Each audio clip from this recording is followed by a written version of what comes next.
Today we're going to study SD 46.9, chapter 9. That's on page 92. Nāga Sotā Sutta.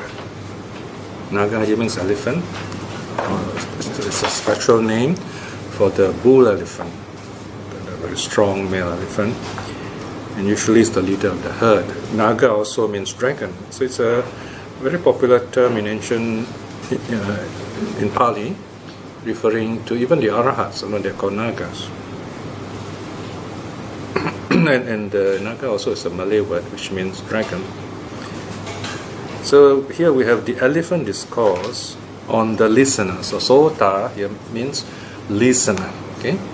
So again, Sotā, S-O-T-A, it can be short or long, can also mean listener, or it can mean stream.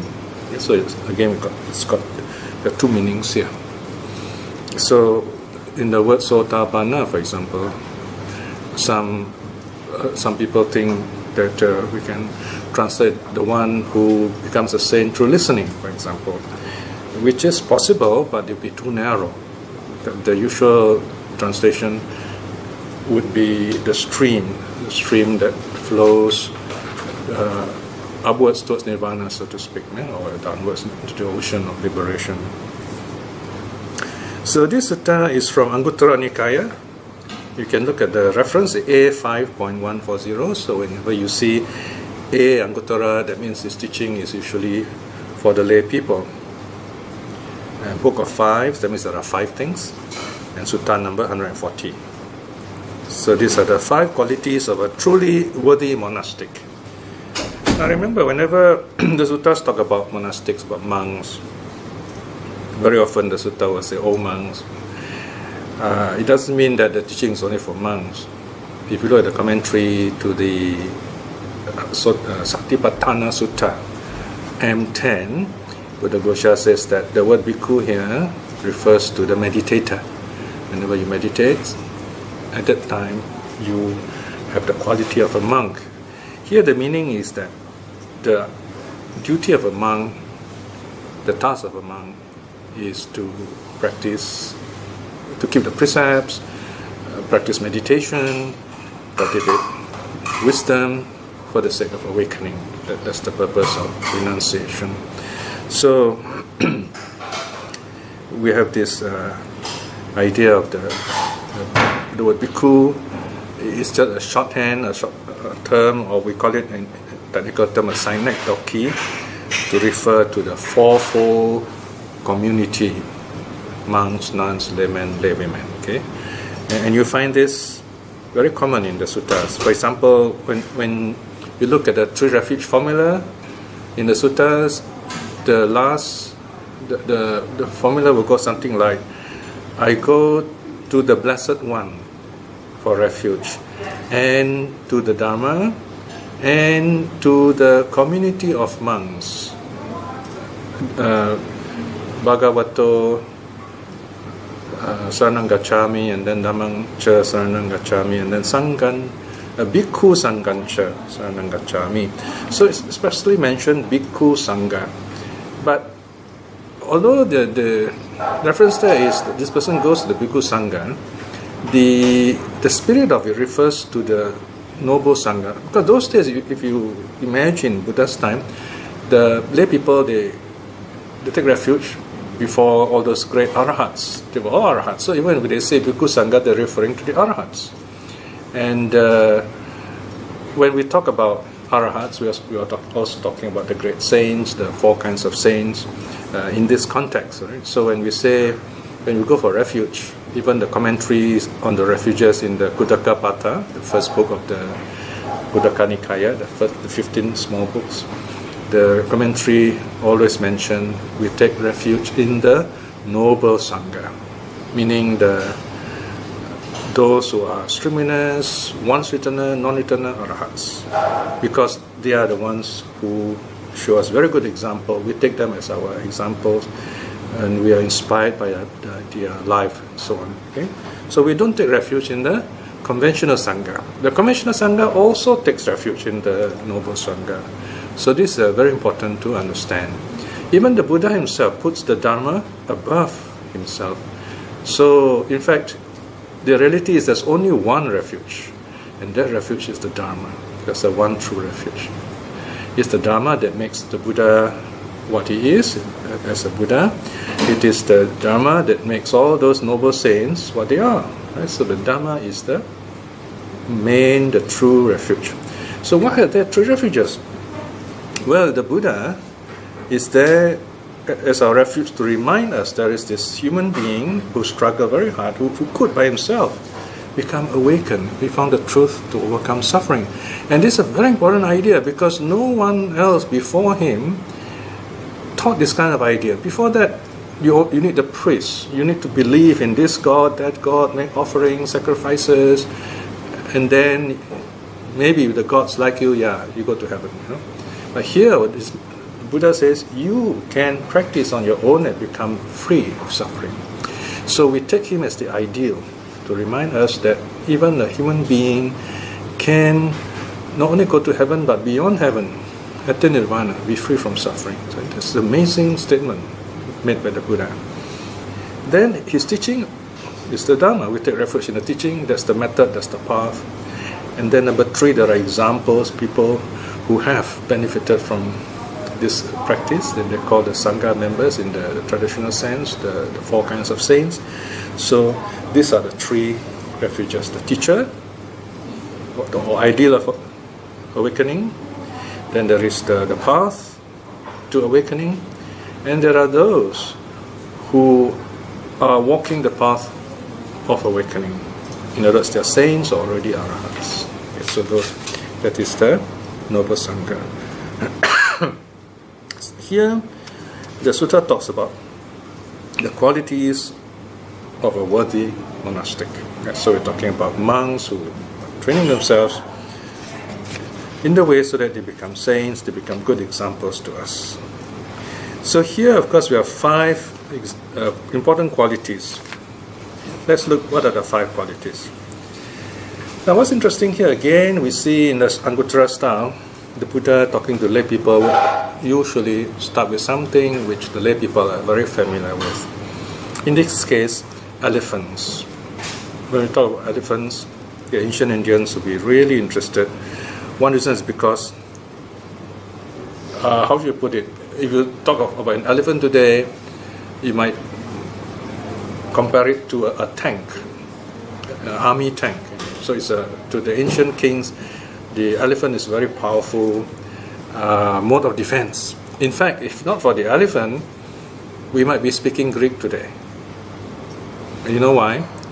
Because Alexander the Great was going to cross the river into India to attack India. But for 2 reasons, he had to turn back. The first reason is his soldiers, the Greek soldiers, were very, very tired. Imagine they left Greece and all the way across Southern Asia and they came to India, they're going to conquer India. The Greeks say, we want to go home. You know how many years they've traveled overland. And many of them they have never chance to see their families back home, so they want to go back. So there was the near rebellion. So another reason is it was very difficult for Alexander to defeat King Porus, who came out to attack, to defend India, so to speak. And King Porus had many war elephants. Okay? Despite the fact that at first the king was defeated because of Alexander's very clever strategy, Alexander pretended to wait until the river goes down a bit, and so the king on the other side also thought that Alexander was not going to attack. But secretly in the night he sent the other big army upriver, crossover, and attack from behind the army. So there's one frontal attack, one attack from the back. By the time the Indian king realized it was a bit too late. But the king lost his son. But still the Greeks couldn't break through because this king had many, many war elephants. And these war elephants, they are very intelligent. You know, my cat at home is very intelligent, especially my little female cat. You imagine if a little cat is intelligent. If you love animals, they will show you that intelligence. Very interesting. They're almost human. You imagine this big animal, an elephant, right? An elephant is probably said to be the most intelligent of the animals. So I suppose some elephants are more intelligent than other elephants, but they can be trained. think once we studied sutta where the Buddha talked about the stages of training of an elephant. Remember the Danta Bhumi Sutta, right? So here again we see 5 qualities of the elephant. Okay, let's look at the sutta. That's the first half of the sutta, the royal bull elephant parable, and the second half is about the monk with 5 worthy qualities. Verse 1. Bhikshus, the royal bull elephant that possesses 5 qualities is worthy of the king, of service to the king, and is reckoned as a limb or emblem of the king. Right? So a royal emblem. What are the 5? Here, bhikshus, the royal bull elephant is a listener, a destroyer, a warder, a forbearer, and a goer. Okay, 5 words are chosen here. Now this is very interesting because the Buddha chooses his word wisely. He uses words which describe the elephant and also describes the monk. All right? Okay, so let's look at the qualities now. Number 1, the bull elephant that listens. And how, bhikshus, is the royal bull elephant a listener? Oh, look at the Pali word, Sotā. Okay? Here, bhikshus, whatever task the elephant trainer gives it, whether it has done it before or not, the royal bull elephant is receptive, pays attention to it, fully directs his mind to it, with ready ear, listens to it. This bhikshu is the royal bull elephant. Thus, bhikshu is the royal bull elephant, a listener, right? So here, in other words, this elephant is very intelligent. It is able to listen. It understands commands given to it. Okay? So, this is the first quality. Okay. Listener, right? As you know, the word listener is a very important word in the Pali, right? Listener. It also means disciple. Number 2, the royal bull elephant that destroys. And bhikshus, how is the royal bull elephant a destroyer? Hanta. Okay. The word hanta means destroyer. It's very interesting because in Malay there is a slang word called hantam. You know, right? Hanta means destroy. Okay. So hanta means destroyer. Yeah. Right? Get the book. Yeah. Okay, we are on page 93, section 3. So, how is the elephant a destroyer? Here, bhikshus, when the royal bull elephant has gone into battle, it destroys elephant and mahout, the elephant rider. It destroys chariot and charioteer. It destroys the infantry. Thus, bhikshus, is the royal bull elephant a destroyer? So the Buddha is talking about how the elephant behaves in battle. Imagine this elephant is huge, you know. We're talking about big animal. I mean, it can just step on someone and someone can get killed. You know? So this elephant is so strong and it's tough. You know? It's trained not to be afraid. Even if it is a spear stung in it, still won't flee. So that's the elephant that's properly trained. So this elephant will destroy even chariot because it's so strong. So this is the second quality. The elephant is a destroyer. It's a fighter. Now, next quality, brackets 3, the royal elephant that guards. And how bhikshus is a royal bull elephant, a warder. Warder means a guard. Okay, look at the word rakita. Okay, rakita. Rakati means to protect. Okay? Here, bhikshus, when the royal bull elephant has gone into battle, it protects its forepart and hind part, forelegs and hind legs, head and ears, tusk and tail, trunk and rider. Thus, bhikshus, is the royal bull elephant a warder. So this elephant, in other words, is able to protect itself. Right? It knows how to do that. It's very strong also, right? So this is a third quality. Okay, once again, the first quality is it is obedient, it's a good listener. It also means the elephant is intelligent. Number 2 is it's a very strong, it's able to destroy the enemy and chariots and so on. Number 3, it protects itself. Okay, now we come to quality number 4, section 5. And how bhikshus is the royal bull elephant a forbearer? Okay, forbearer, kanta. Okay. The word kanti means what? Remember the word? Yeah, kanti means patience, right? So here is kanta, one who is patient. Forbearer, same meaning. Here, bhikshus, when the royal bull elephant has gone into battle, it endures being hit by spears, by swords, by arrows, and endures the sounds and din of the beri or conical drum, cymbals, conch shells, and the dindima, small drum. Thus, bhikshus, the royal bull elephant, a forbearer. See, in war, there will be a lot of noise, so this elephant, which is not well trained, will panic. So animals will panic. Whereas this elephant, which is well trained, does not panic. It's very calm. And even when it is hit by arrows and so on, it still will not panic. So it's able to withstand pain. And elephant hide is quite thick also. But still, I would say, if it's hit by an arrow or spear, it's still painful, right? But it is able to withstand pain. So this is the fourth quality. Now the fifth and last quality. And how, bhikshus, is the royal bull elephant a goer? Ganta. Okay? Ganta, the verb is gacchami. We just said the word just now, to go, right? The ganta means goer, one who goes.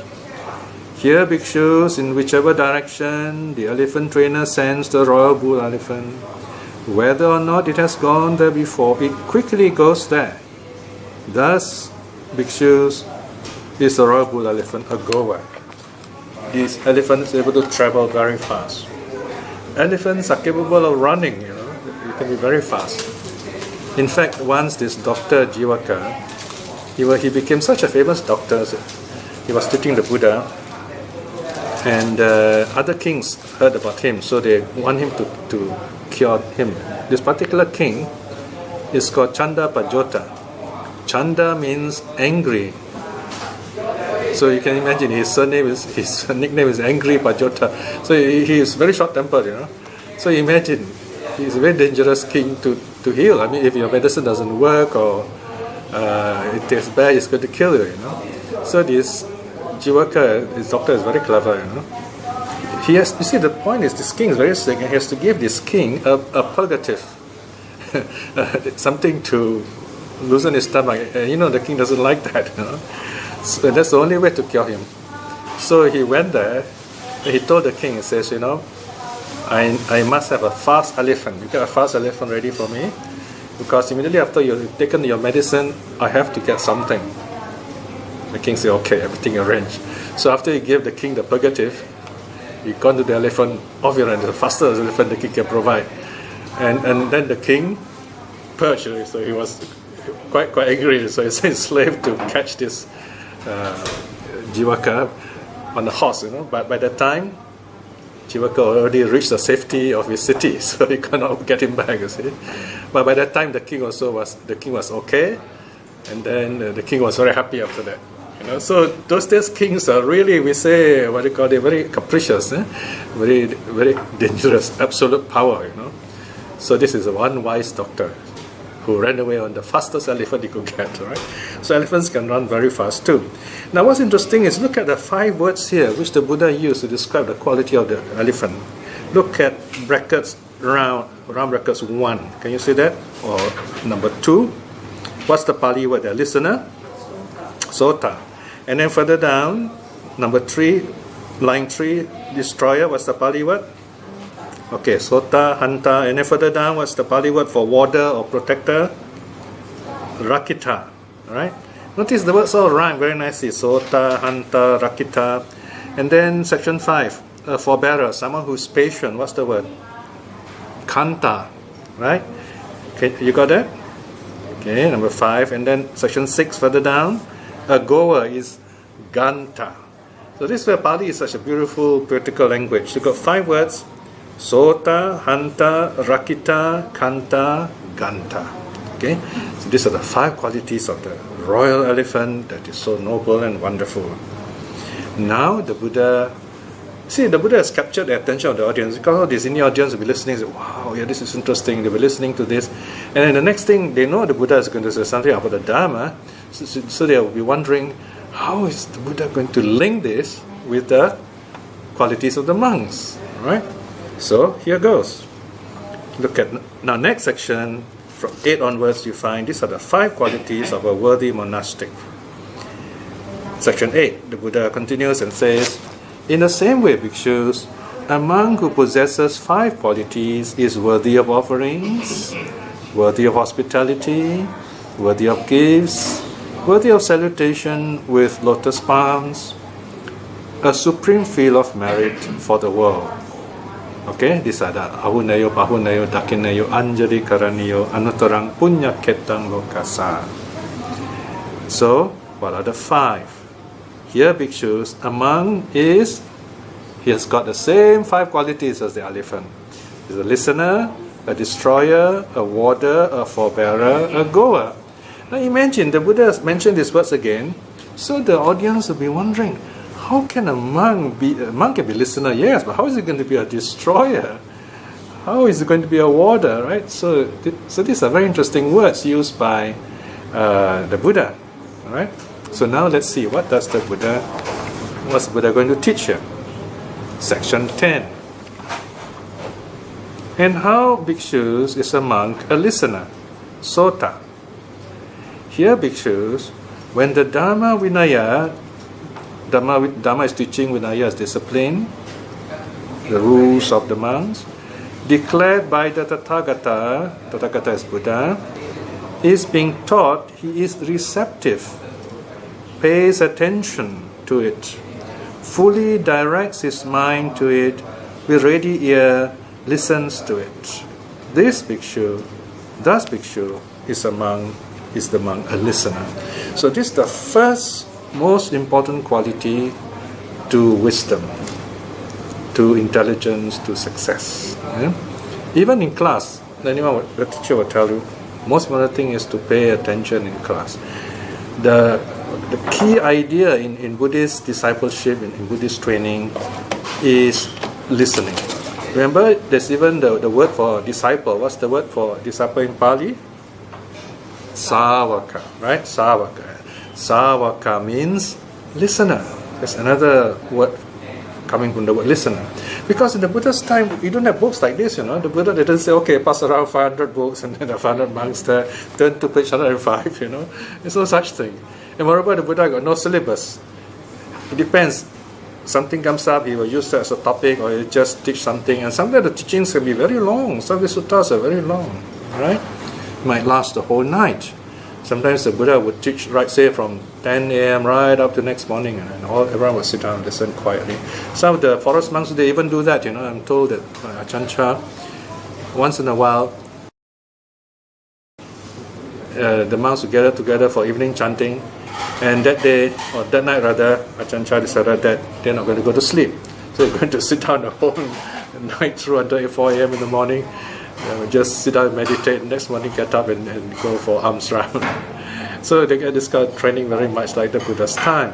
Okay, so the monks who are good listeners, they become wise, because that's how you get the direct teaching. You can read by yourself. A lot of people, they love this sutta discovery because there's so much notes. It's a complete way of studying suttas. Here we are fortunate because we have all these things in the computer for us, and we can get it together and study. But there are people who use this in South America, in Alaska, in Canada, in Australia, and other places. Some of them live in very remote areas. There are no Buddhist groups at all.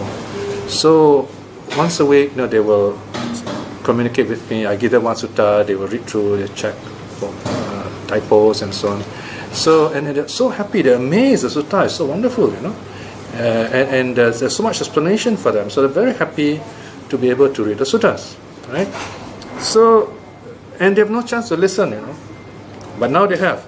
Like now that we are recording this, and then by tomorrow, right now we're putting this online, right? So if you miss this, you can turn it to the YouTube and look at me there playing all over again, Okay, I do play tricks on this YouTube sometimes because I imagine I'm dead and I will say hello, By the time you're watching this, I'm already dead, So here you are still listening to me in perpetual motion. Okay? So you can still listen to the Dharma, all right? And you get new things sometimes when you listen to the Dharma. But listening to the Buddha is very different. Because the Buddha's personality, just looking at him, being near him, you feel very peaceful already. And his voice is so soothing.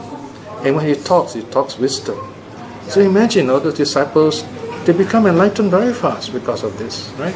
So this idea of listening is very important in early Buddhism. Not just listening wisely, giving ear, oda hati. So there are many words for paying attention. So when if you're able to do that, you truly will be wise. Now, wise doesn't mean you go back, you can recite all the suttas over again. Some people may be able to do that. You might not even remember lots of the things that I've spoken here. Again, some people may remember that, some people not. But remember, something happens in you when you sit here and listen to the suttas.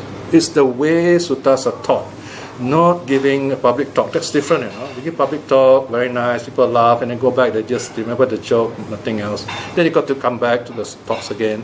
They spend their whole life listening to talks, but no awakening. But when you listen to the suttas, it's different. Suttas, you got to talk respectfully with the suttas. You can't joke about the suttas, like the way we joke in a normal talk, for example. What happens to us when we listen to the suttas? A certain peace settles inside us. We may not totally understand the words, but we know there are certain keywords and certain ideas, and slowly these ideas will fit together. But one thing I can guarantee to you, if you regularly listen to the suttas, as you grow older, you hear the same sutta, you find the meaning grows deeper. You listen to other suttas, what you have heard will help you understand the sutta. It goes on like that. I've been working with the suttas for 14 years already. Now when I look at the sutta again, I find that I can explain it even in better ways, newer ways. And some of the ideas are even more interesting now. And I have so much things to add today. So that's how the sutta grows. It makes you feel happier, more peaceful. So even if you can't remember all these 5 things, but inside you felt a sense of peace. And that is very wonderful. It's very difficult to get the kind of peace in other ways other than meditation, of course. Right? In fact, if you study suttas regularly, it helps you in your meditation also. That's the purpose of studying the suttas. All right? So this is by way of the first quality. The monk listens to the Buddha talking about the Dharma, talking about the Vinaya. Second quality, section 11. And how bhikshu is a monk? A destroyer. Okay, now this is a very interesting quality. Hanta, destroyer. Here bhikshus, a monk does not tolerate any sensual thought that has arisen. He abandons, dispels, destroys. That's the word destroy, okay?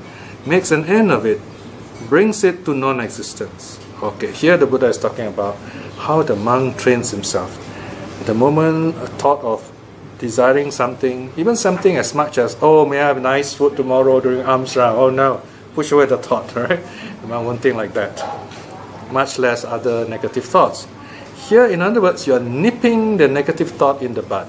Okay, this is the monk's training. Of course, for lay people, it's more difficult for us, but it's still possible. Especially angry thoughts. Like you notice angry thoughts arising, we let go of the thoughts. That's the meaning, okay? Next one, he does not tolerate any thought of ill will that has a reason. He abandons, dispels, destroys, makes an end of it, brings it to non-existence. Okay, first is sensual thought, that means wanting things. The second one is opposite of it, pushing away things. Right? When we like something, we want more and more of it. Whatever give us an idea opposite of what we like, we do not like. That's called ill will. It's opposite. Ill will also includes anger. So we let go of those thoughts by practicing loving kindness, by thinking happy thoughts, right? Next one. He does not tolerate any thought of violence that has a reason. He abandons, dispels, destroys, makes an end of it, brings it to non-existence. Thus, bhikshus is among a destroyer, right? So the third one is violence. That means the negative thought, angry thought, is put into action, or the idea of putting it into action. Right? Again, he pushes away those negative thoughts. These are the 3 negative thoughts, right? And opposite are the 3 right thoughts. Thought of letting go, thought of loving kindness and compassion, and the thought of non-violence. Right? Now, next quality, the monk is a warder, protector. And how bhikshus is a monk? A warder, rakita. Here, bhikshus, when a monk sees form with the eye, he grasps neither its sign nor its details. Okay, notice I've highlighted it. Once highlighted means very important. You've got to remember it. These are the signboard to awakening. Form with the eye. So this is for the monk's training. Sometimes the monk goes for alms round and then maybe see a pretty girl and say, okay, it's just form. Okay, he does not grasp the sign or the details. The sign is a first idea. Sometimes you go shopping, especially when you go marketing, you go to supermarket. The sign is, you see something bright. There's this product, something catch your eye. That's called a sign. The first thing that catch your eye.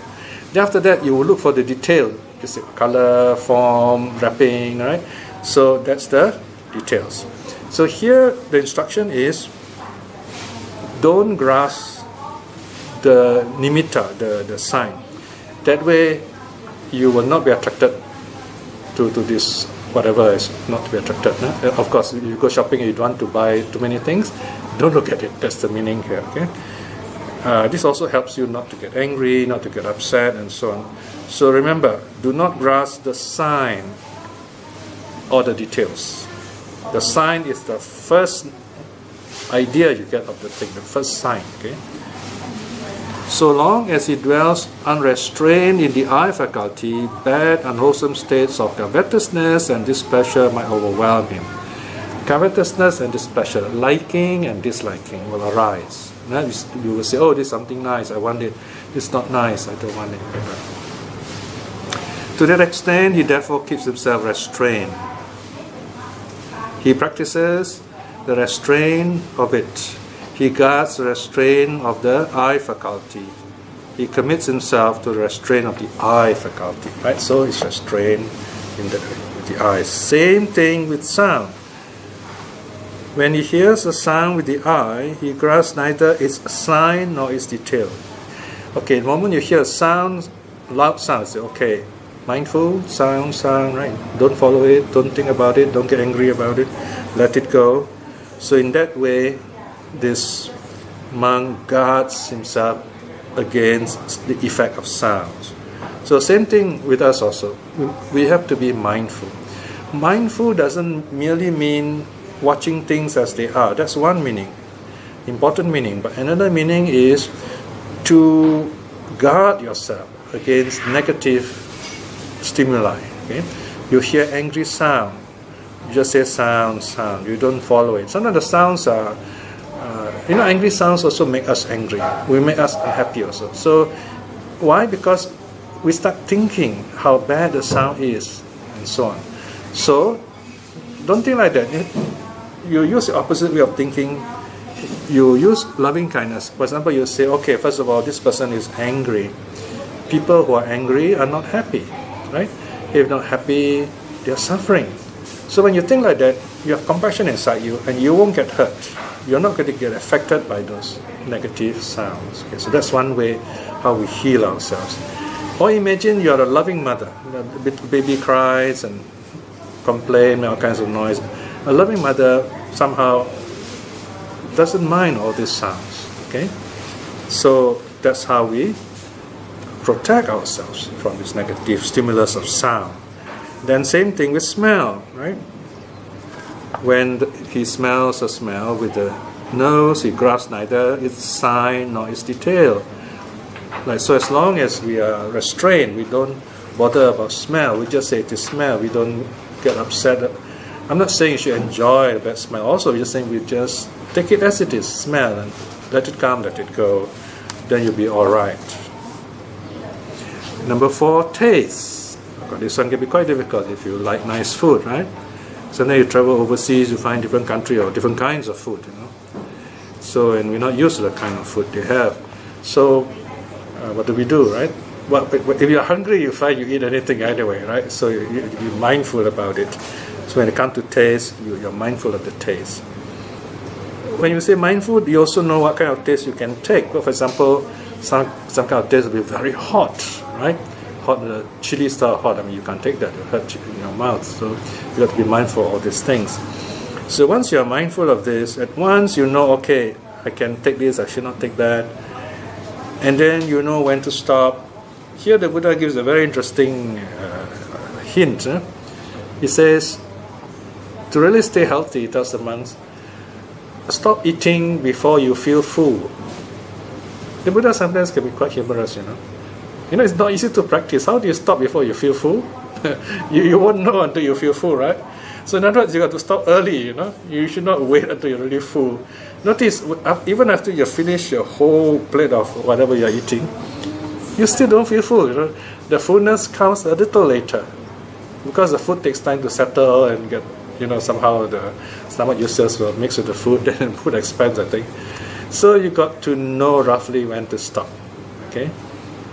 Another hint was like 3-4 mouthfuls before the last one. Again, it's not easy to know all these things. So you got to use your experience and wisdom here. The idea is restrain, right? Know how much food you need, know what kind of food you need, right? So that you're healthy. That's important, okay? Then, number 5 is touch.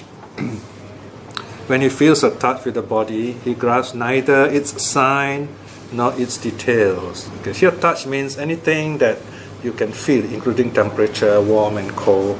So we try to be patient with touch by simply noting it for what it is. Like when you're meditating, if you meditate regularly, you probably will notice, once you start meditating, you feel warm. But once you come out in meditation, if the surrounding is cold, you can feel the cold. It will be very cold. So usually we bring something warm to cover ourselves with. So here the idea is not to be distracted by touch, by temperature and so on. Now number 6 is the most tricky one. When he cognizes or when he knows a mental object with the mind, he grasps neither its sign nor its details. Okay? So here, when a thought arises in the mind,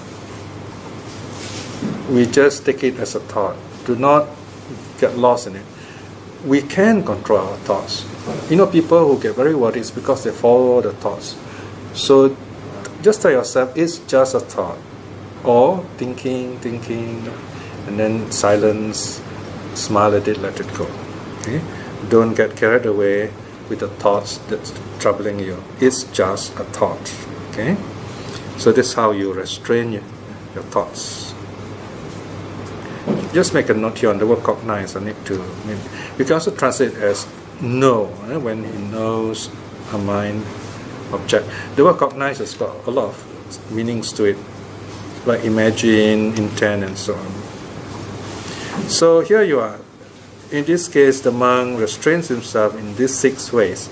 So when he is able to restrain himself, he's called a warder or a guarder. So in other words, a meditator in this case.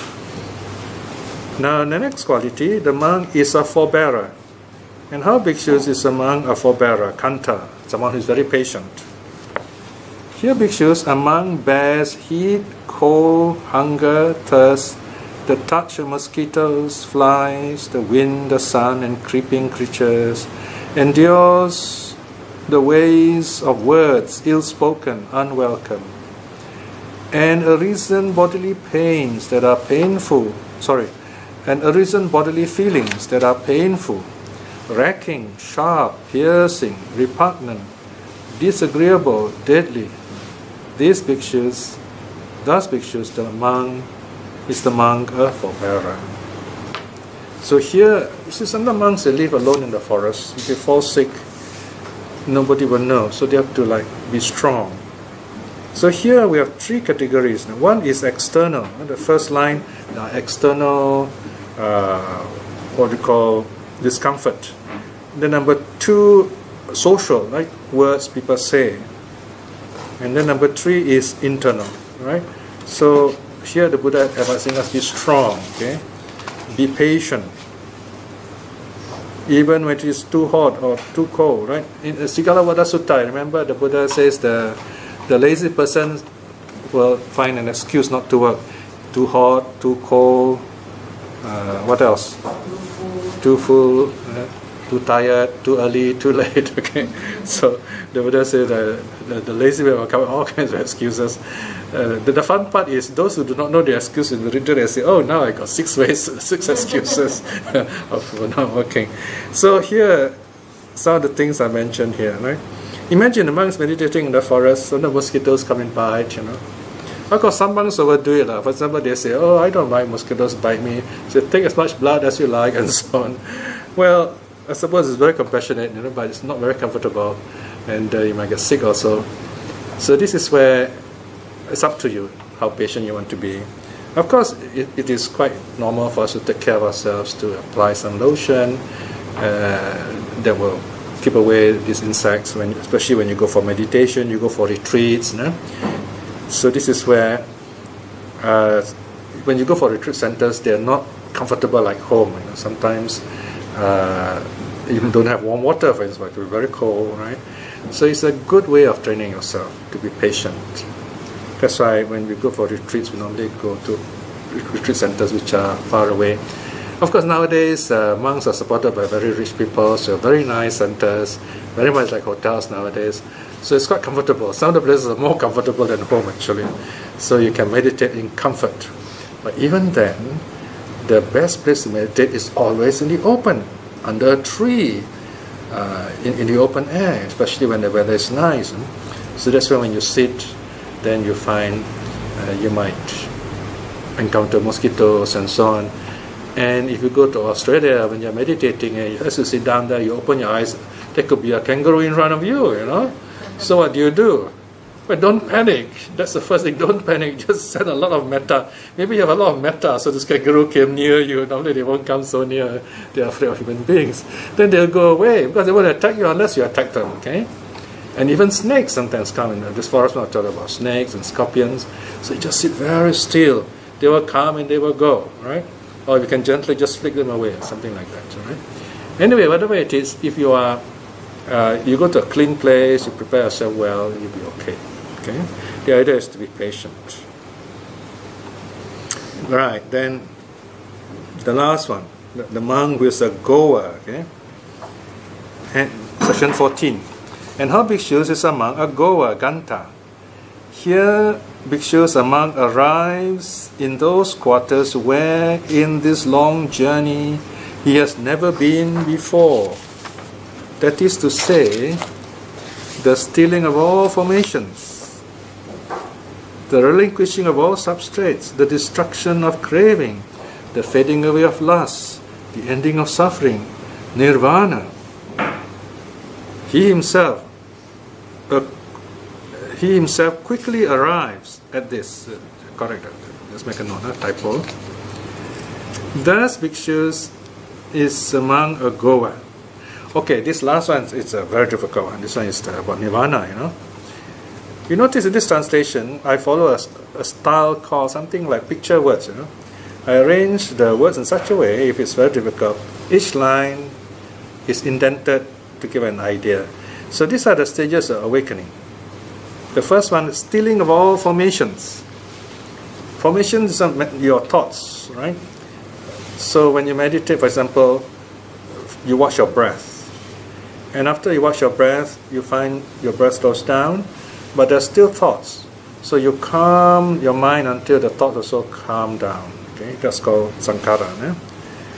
And then it goes deeper. You let go of all attachment to worldly things. That's the meaning of relinquishing of all substrates. You let go of all worldly things. That's why when we go for retreats, we dress simple, we don't bring valuables, we switch off our phones. So it's a kind of renunciation. You really want to benefit from your meditation retreat. Imagine you're becoming a monk or a nun. You don't have to change your hairstyle or change your clothes. You change your mind. The real renunciation is changing your mind by letting go of all substrates, all worldly attachment. Forget about your homes, forget about your phone, forget about translation work also. So you just sit there to meditate. Now once you can do that long enough, then craving, you let go of craving. Okay? After that you found that, wow, so peaceful, you're so happy that you don't want to go home. Right? So craving is gone. Craving means looking for things to want. Since there's no more looking for things to want, there's also no more lust. Right? The lust is gone. And because no more lust, no more suffering. Right? Because no more attachment, is it? And then nirvana, the total freedom of the mind. It's just like at first you're angry, and when you're angry you're not comfortable at all, and it's not good. Your heart beats fast and breath goes fast. Then you realize, oh, this person didn't do anything wrong after all. Then anger is gone. Where's the anger gone? The anger has not gone anywhere. In a sense, you can say the anger has gone to nirvana, if you like. It's a manner of speaking. When I say the anger has gone to nirvana, if you go to nirvana, you won't find anger there. You know what I mean? So it's just a way of talking. It means it's gone. The fire has been extinguished. It doesn't go anywhere. No more conditions for it. We're talking about conditions. Whenever you see something which is troubling you, find out what are the conditions that make it happen. Always look for conditions. No one to be blamed. When we talk about non-self, anatta, that's the meaning. You won't find anyone to be blamed for anything. Even yourself, you can't blame yourself. It's meaningless to blame yourself. What do you mean self? Where's the self to blame? You look for conditions. Buddhism doesn't talk about blame. Buddhism talks about looking for the conditions that brought about this unhappiness, that brought about this pain, that brought about this idea of failure, fear, and so on. What are the conditions? Find out. Once you discover the conditions, you ask why. What make these conditions? And then you find there are other conditions. You go on like that. This is called thought reduction. You reduce the thinking, you reduce the number of conditions, and then in the end you find, okay, I found something here. And as you do that, you become wiser. You understand how conditions work together to bring suffering. And then you begin to understand how conditions work together to bring happiness. Right? That's the other way around. This is a simple way of talking about dependent arising and dependent ending. Right? So here, this last part is very interesting, right? The elephant travels very fast. Then they say the monk also goes very fast in terms of meditation, because he is able to, as a monk, he lives the pure life. He's able to meditate and quickly attains nirvana. So he can go to this wonderful place which can be only reached by the mind, by meditation. And then no more suffering. So there you are. These are the 5 qualities of the elephant. Good, wonderful royal elephant is number 1.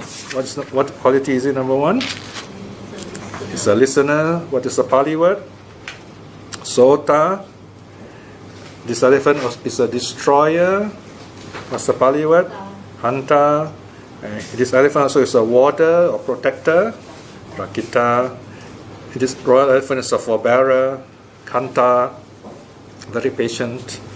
And this elephant is a goer, can move very fast. Ganta. So also, we ourselves as lay practitioners, number 1, we must be sota. We must be good listeners. Right? Whenever I go for a talk, especially I know if it's a good speaker, I will sit right in front. Of course, sometimes I find myself, oops, I'm not a VIP. VIP kind of got to move second row, But that's okay. You just sit there. Why do I like to sit in front? You see at the back, it's not that you can't hear well. You see at the back, people also like to talk, they joke, and they have headphones, and suddenly they talk to you.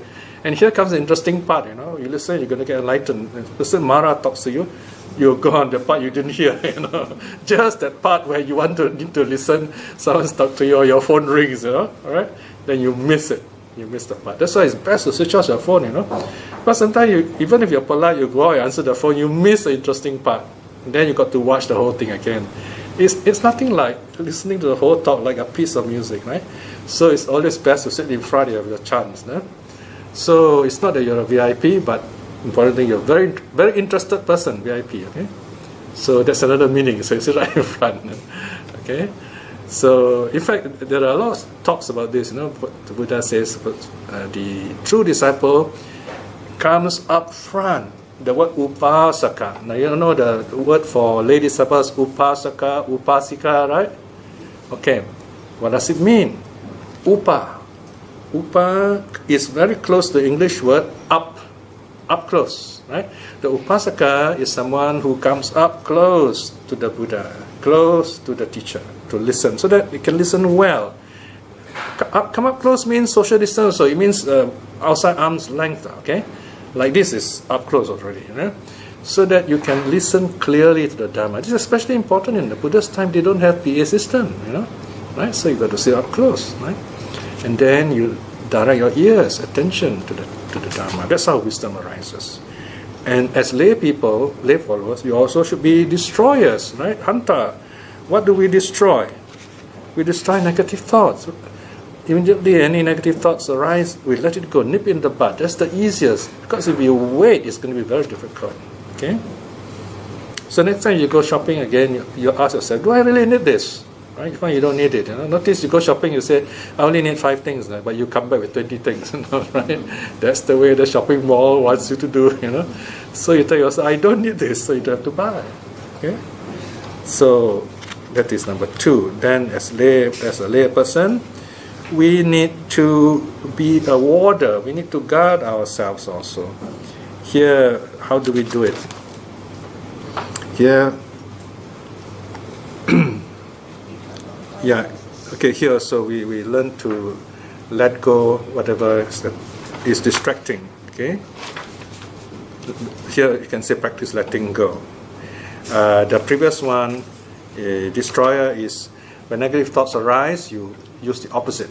When, let's say, desire, thoughts of desire arise, you think of the negative qualities, or practice some sort of aversion therapy, if you like, you know, and the negative aspects of this thing which attracts you. If something is negative, you're angry with this person, think of the happy things, happy moments. And then if you think of violence arising, again, think of the Buddha, think of something which is peaceful. Right? So that's number 2. And number 3, what is the quality of number 3? It's the one who is a protector, a guarder. So you guard your senses by nipping whatever distraction, nip it in the bud. And then you're a forbearer, you're very patient, okay? Whatever weather, whatever conditions, you prepare yourself. And you do whatever needs to be done in terms of your household duties, in terms of your practice as a lay practitioner, and so on. Nothing outside, even nasty words from people will distract you. Right? Notice, right? Look at section 13. It says he endures the waves of words, ill-spoken, unwelcome. Right? People say terrible things. Again, you endure. It won't trouble you. Always remember, when people say bad things, don't get upset. Obviously, they're not happy, right? They want to make you unhappy, right? So if you become sad, then that's what they want to do. So don't give them that chance by reflecting. Say, well, people who are like that, they are not happy themselves. If they're not happy, they are suffering. So I show my compassion to them. Okay? So that's how you practice forbearance. And then the last one is to keep up your practice. Don't give up. Don't think, wow, Buddhism is difficult to practice. Everything is difficult, But where Buddhism is concerned, there are easy parts, right? Some time ago, last year, I think, we went to KL. There was this group, they're very interested in becoming stream winners. So they invited me over, especially to talk about stream winning. So excited, small group, about 20 over. We sat in a small room, and then I told them all the suttas about stream winning. At the end of it, one of the lay women followers said, "Oh, this is so wonderful, that now I know we can become, at least, we have an aim in life as a lay practitioner. I've been coming to this temple for over 20 over years. How come they never tell us that we can become stream winners? All we do is transfer merit and dedicate merits and do chanting. They never told us that we can become stream winners. We can 7 more lives will be awakened. So this is wonderful. So there you are. The suttas are there to tell us what can be done, what should be done, and you can do it right now. Okay? It's the most natural thing for us to do. Nothing difficult at all about stream winning. You don't even have to go to a monastery to be a stream winner. Wherever you are, you can be a stream winner. King Bimbisara, don't forget, was a stream winner. Anathapindika also began as a stream winner. And these are rich and powerful people, right? And there are many other stream winners, like these parents of Sigala, right? Sigala Mata, Sigala Pita. The most important practice is to constantly, habitually reflect on impermanence. Everything is impermanent. Always tell yourself. But don't just recite. You don't just say it. You actually observe it, right? You got something nice, a nice cup, and then it fell and then broke into pieces. Don't just say impermanent and then forget about it. You look, it's broken. It was beautiful before this. That is impermanent. So you have this idea clearly in your head. That's impermanence. And then somebody pass away, right? You go there early, look at this person to show your respect. Look at him. He was alive only recently. Now he's passed away. It's impermanent, very real. Okay? So these are all lessons for us to learn. And every time you do this, your wisdom grows. Real wisdom, not just academic wisdom. This wisdom which tells you impermanent. Then what's the benefit? Anything happens to you, you get sick or you lose something, you say it's impermanent. You de-traumatize yourself. It's not a shock. Trauma also means shock. Yeah? You don't get shocked because you say, this is the way things are. So I'm not afraid. I will lose this. No matter how good it is, it will be lost.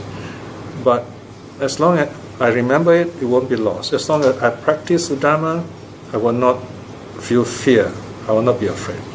This is the benefit of impermanence. Impermanence is the most basic of all our practices. After that, you find the other practices. You want to go deeper into meditation, very much easier. Okay? So that's the goer. You practice this way, you go very far in this life itself. You will attain stream winning. At the most 7 more lives to go, you become fully awakened. Okay? So that's the sutta. Close with a short reflection.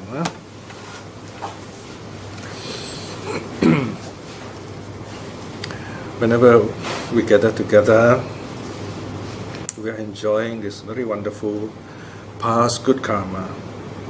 And every time we create a good karma like this, we have a chance to cultivate this wonderful good karma. And we should use this opportunity to grow in wisdom. But this is one quality which is always helpful. And with this wisdom comes compassion, because we want other people also to enjoy this understanding so that they cut down their suffering, they can become more happy. So the suttas provide us with all this understanding, all these teachings, which are very clear, very simple and very direct if we care to look very carefully. As we study the suttas over the years, they begin to fit together more closely, more clearly, and we begin to see the bigger picture. That means our whole life is connected with the Dharma, with peace, inner peace. Reflecting in this way is wonderful good karma. By the power of such good karma, may we be blessed with courage and wisdom to aspire at least to attain stream winning in this life itself, so that we are not reborn in any of the unwholesome or suffering states. Or even if we are reborn in the higher states, we will be reborn happily and we will never fall into the suffering states. And by the same token, in this moment of peace, by the power of the 3 jewels, let us send our loving kindness to all beings for the benefit of all the people who come here, especially those who work hard for this place, and those who come here for solace and peace. And for our loved ones, our dear ones, our friends and relatives, may they be well and happy too. And also we send out our loving kindness to all the other people who have no chance to hear the Dharma, or who have problems and difficulties with the Dharma. May they see the Dharma in this life itself with clarity and compassion. May all beings be well and happy. Sadhu, sadhu, sadhu.